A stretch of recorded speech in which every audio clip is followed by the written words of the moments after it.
तो तिकडचा जो काय प्रकल्प त्याच्यातनं निर्माण होणारी जी काही ती राख आहे, म्हणजे मी आजपर्यंत ऐकलं होतं की राखेमधनं फिनिक्स पक्षी उभारी घेतो. आमच्या बीडमध्ये राखेतनं गुंड तयार होतात. विषय होता पैशाचा. ती जी काय वाल्मिक कराड आणि जी काय नावं येत आहेत त्यांची, हे सगळ्या खंडण्या. या संतोष देशमुखने त्याला विरोध केला. उद्या तिथे संतोष देशमुख नसता, दुसरा कोणी असता तरी त्यांनी हेच केलं असतं. विषय होता पैशांचा, विषय होता खंडणीचा, विरोध होता खंडणीला विरोध करणाऱ्यांचा. आम्ही लेबलं काय लावली?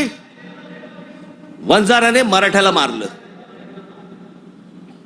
त्याच्यात वंजारांचा काय संबंध आणि मराठ्यांचा काय संबंध?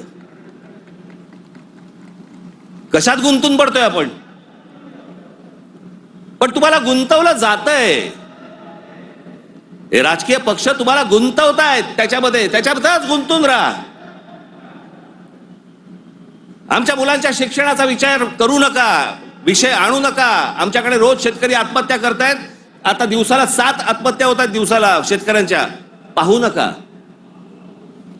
आमच्याकडे रोजगार निर्माण होत नाहीये, लक्ष देऊ नका त्याच्याकडे.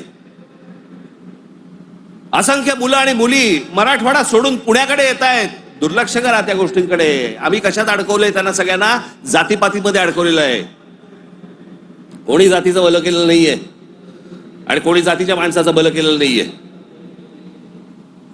या महाराष्ट्रामध्ये संयुक्त महाराष्ट्र झाल्यानंतर गेली इतकी वर्ष या महाराष्ट्राच्या सत्तेमध्ये जास्तीत जास्त आमदार आणि जास्तीत जास्त मंत्री आणि जास्तीत जास्त मुख्यमंत्री मराठा समाजाचे होते.